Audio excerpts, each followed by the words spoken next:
Hi, welcome to PSC AM learning club.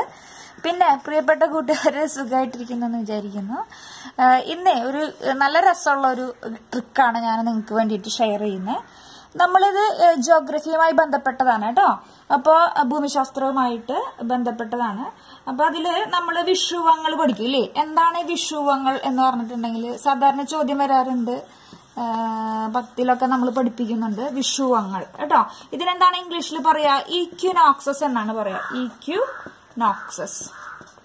നമുക്കതിനെ E എന്ന് denote ചെയ്യാം. ഓക്കെ, അപ്പൊ ഈക്വിനോക്സസ് എന്തായാലും വിഷുവങ്ങൾ എന്നാൽ എന്താണെന്ന് നോക്കിയേ. ഇത് നമ്മുടെ ഭൂമിയാന്ന് വെക്കാം. കറക്റ്റ് അല്ല വരച്ചത്, എന്നാലും നോക്കാം. ഇത് ഭൂമിയാന്ന് സങ്കല്പിക്കാം. ഇതിന്റെ ഇതിൽ കൂടെ പോകുന്നതാണ് ഇത് ഭൂമധ്യരേഖ. ഈ ഭൂമധ്യരേഖയിൽ നമ്മളിപ്പോ ഇവിടെ സൂര്യനാന്ന് സങ്കല്പിക്കാം കേട്ടോ. ഈ സൂര്യന്റെ പ്രകാശരശ്മികള് ലംബമായിട്ട് പതിക്കുന്ന എന്താണ് ഭൂമധ്യരേഖയില്, നമ്മുടെ ഇക്വേറ്ററില് ഭൂമധ്യരേഖയിൽ സൂര്യരശ്മികൾ ലംബമായി പതിക്കുന്ന കേട്ടാ. ലംബമായിട്ട് പതിക്കുന്ന ദിവസങ്ങളെയാണ് എന്തെന്ന് പറയുന്നത്? വിഷുവങ്ങൾ എന്ന് പറയുന്നത്. വിഷുവങ്ങൾ അല്ലെങ്കിൽ എന്തെന്ന് പറയുന്നത്? ഈക്വിനോക്സസ് എന്ന് പറയുന്നത്. ഓക്കെ അല്ലേ? വിഷുവങ്ങൾ അല്ലെങ്കിൽ ഈക്വിനോക്സസ് എന്ന് പറയുന്നത്. അത് നമുക്ക് ഇ എന്ന് ഡിനോട്ട് ചെയ്യാം. ഇതിന്റെ പ്രത്യേകത എന്താ? വിഷുവങ്ങൾ ഇങ്ങനെ സൂര്യരശ്മികൾ ലംബമായിട്ട് പതിക്കുമ്പോ എന്താണ് ഭൂമിയിൽ അനുഭവപ്പെടുക? അതായത് സമരാത്ര ദിനങ്ങളായിരിക്കും. അതായത് രാത്രിക്കും പകലിനും, രാത്രിയും പകലും അതിന്റെ ദൈർഘ്യം എന്തായിരിക്കും? രാത്രി സമയം അതിന്റെ സമയവും പിന്നെ പകലിന്റെ സമയവും എന്തായിരിക്കും? ഈക്വൽ ആയിരിക്കും. അങ്ങനെ സമരാത്ര ദിനങ്ങളെയാണ്, അതായത് തുല്യ രാത്രിയും തുല്യ പകലും ഉള്ള ദിനങ്ങളെയാണ് എന്തെന്ന് പറയുന്നത്? വിഷുവങ്ങൾ എന്ന് പറയുന്നത്. ഓക്കെ ആണല്ലോ?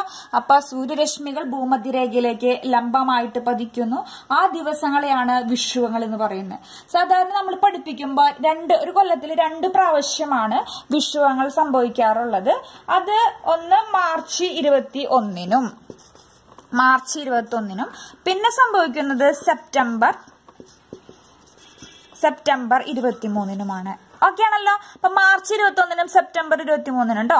അപ്പൊ ഇങ്ങനെ പഠിക്കുമ്പോൾ നമ്മൾ വെറുതെ ഫാക്റ്റ് ആയിട്ട് പഠിക്കുമ്പോൾ നമുക്കൊന്നും ഓർമ്മ കിട്ടില്ല. അപ്പൊ നമ്മൾ ഈ മാർച്ച് എന്നുള്ളത് നമുക്കറിയാം, മാർച്ചും സെപ്റ്റംബറിലും ഉണ്ട് എന്നറിയാം. പക്ഷെ ഇത് നിങ്ങൾക്ക് പരീക്ഷാ ഹാളിൽ നമുക്കത് ഓർമ്മ നിൽക്കില്ല അല്ലെ? ആ സമയത്ത് ഏതോ കിളി പോയ പോലെയാണ്. അപ്പൊ ഈ മാർച്ച് എന്നതിന് നമുക്ക് ഓർമ്മിക്കാനായിട്ട് എം എന്നെടുക്കാം. നമ്മൾ ഈക്വിനോക്സസിന്റെ ഇ എടുത്തില്ലേ, അതേപോലെ സെപ്റ്റംബറിന്റെ എസ് എടുക്കാം. ഓക്കെ അല്ലേ? ഇതാ നോക്കാട്ടോ. ഈക്വിനോക്സസ് എന്ന് വെച്ചാൽ എന്താ? വിഷുവങ്ങൾ. MS. ഓക്കെ അല്ലേ? ഈക്വിനോക്സസ് MS. ഇപ്പൊ ഇതെന്തായി? EMS എന്നായി അല്ലെ? അപ്പൊ അത് ഈക്വിനോക്സസ് മാർച്ചിലുണ്ട് സെപ്റ്റംബറിലുണ്ട്. EMS കേട്ടോ. ഈക്വിനോക്സസ് ഇൻ മാർച്ച് ആൻഡ് സെപ്റ്റംബർ. ഇനിയുള്ള ഡേറ്റ് ആണ് നമുക്ക് ആലോചിക്കേണ്ടത്. ഇത് നമ്മൾ എന്താ പറയാ? 21 ഈക്വിനോക്സസ് 21, 23 ഉള്ളത്.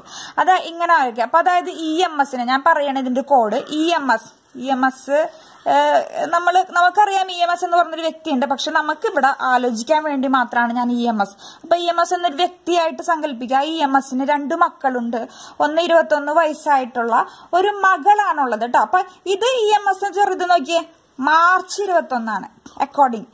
അതായത് മാർച്ച് 21 സെപ്റ്റംബർ 23 ആ ഡേറ്റുകൾ. അപ്പൊ വിഷുവങ്ങളുടെ ഡേറ്റ് എത്രയാണ്? ഒന്ന് മാർച്ച് 21 പിന്നെ എത്രയാണ്? സെപ്റ്റംബർ 23 ഓക്കെ അല്ലേ? മാർച്ച് 21 സെപ്റ്റംബർ 23 അതായത് EMSന് 21 വയസ്സായിട്ടുള്ള ഒരു മകളും 23 വയസ്സായിട്ടുള്ള ഒരു മകനും ഉണ്ട് കേട്ടോ. ഇനി ഇത് മലയാളത്തിൽ നമ്മൾ ഇങ്ങനെയൊക്കെ പഠിച്ചു വെച്ചു. എന്താണ്? അതായത് മാർച്ച് 21 എന്തെന്നാ പറയുന്നത് വെച്ചിട്ടുണ്ടെങ്കിൽ വെർണൽ ഈക്വിനോക്സസ് എന്ന് പറയും. അതായത് വെർണൽ ഈക്വിനോക്സസ്. ഇനി സെപ്റ്റംബർ 23 നമ്മൾ ഓട്ടം നമ്മൾ പറയില്ലേ, ശരത്കാലം ഈക്വിനോക്സസ് എന്ന് പറയും കേട്ടോ. അപ്പൊ എന്താണ്? EMSന് അതായത് ഈക്വിനോക്സസ് മാർച്ചിലുണ്ട് സെപ്റ്റംബറിലുണ്ട്. ആ മാർച്ച് എന്ന് പറയുന്നത് 21 തന്നെ സെപ്റ്റംബർ എന്ന് പറയുന്നത് 23 മനസ്സിലാവുന്നുണ്ടല്ലോ? അപ്പൊ EMSന് 21 വയസ്സായിട്ടുള്ളൊരു മകളും പിന്നെ എന്താണ് 23 വയസ്സായിട്ടുള്ളൊരു മകനുമുണ്ട്.